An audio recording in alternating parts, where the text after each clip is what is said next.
All right, this is the last thing I'll go into deep detail with, and then I want to list off the last few. But I want to talk about USAID. In the month of March, and again, this is why politics are important.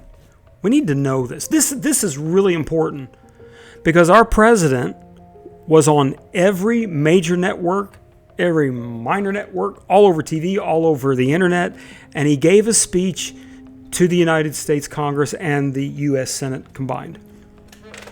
In it, he listed off these things that were being funded by USAID.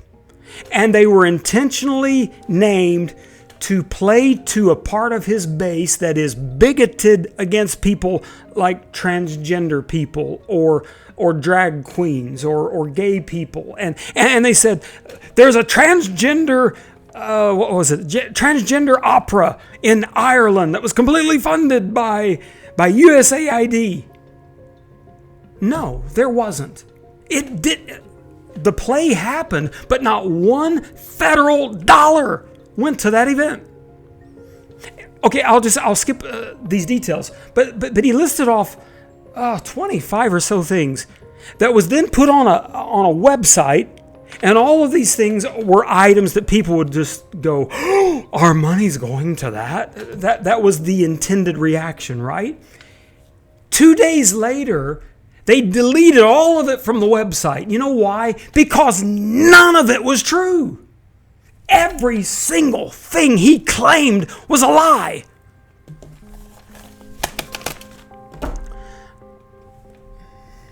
And you know, I come back to, why would anyone want... I got to stop.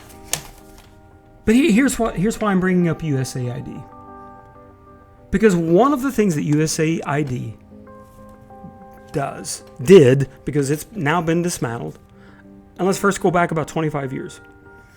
The continent of Africa was in the middle of an AIDS crisis. And Presidents Clinton, President George W. Bush, President Obama took a lot of action, and they poured a ton of federal dollars. It actually ends up being less than 1% of our federal budget.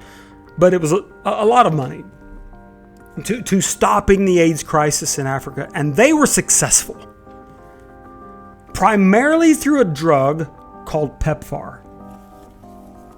And along now comes the president and this nut who happens to have a lot of money, up on a stage with a chainsaw. Cutting everything. Cutting USAID. Cutting PEPFAR. All of the work that has been done in the last 20 to 25 years. You want to see politics in its beauty? President George H.W. Bush, the first, was defeated by Bill Clinton after one term.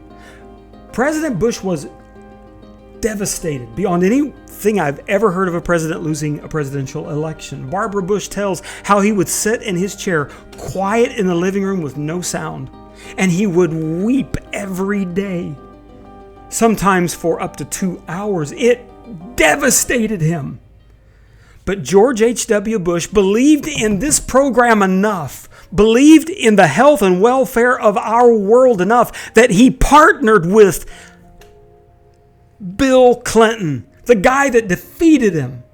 He partnered with Bill Clinton and traveled this country in poor health to arena after arena, to outdoor stadiums that were hot and muggy. He went through every one of those things, standing with Bill Clinton and with their arms around each other's shoulders, and they raised money for the health and welfare of our world. And now we're just saying, too bad, that's over, we're not doing any more. It is unthinkable that this... My dog's barking. It is unthinkable that this could be eliminated. Already, 10,000 lives have been lost because of the cuts to USAID. Politics. We can do better. We must do better.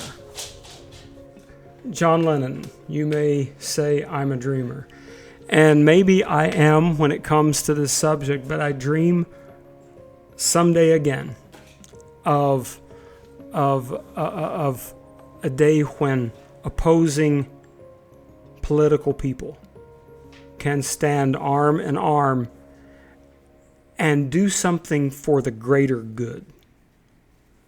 I dream of that day.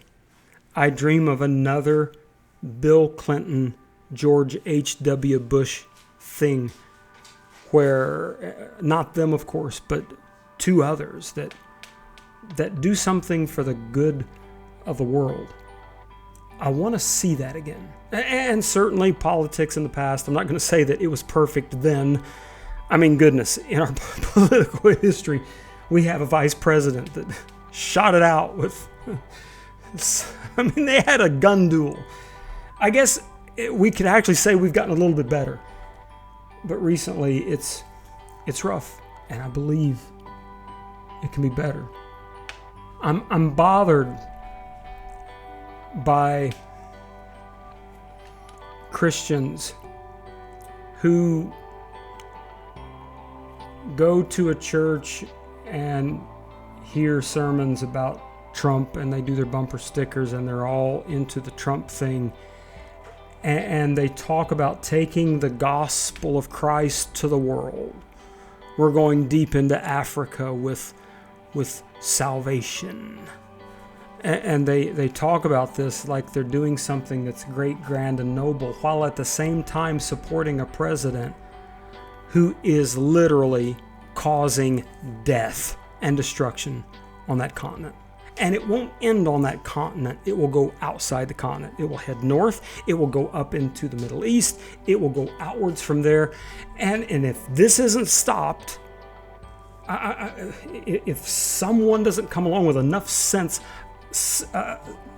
with sense more than this guy that's worth 500 billion,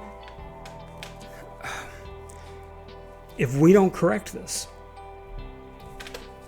it bothers me that Christians can talk about, we're going to save Africa, we're going to bring Jesus to them, but we're taking PEPFAR away. Oh my God.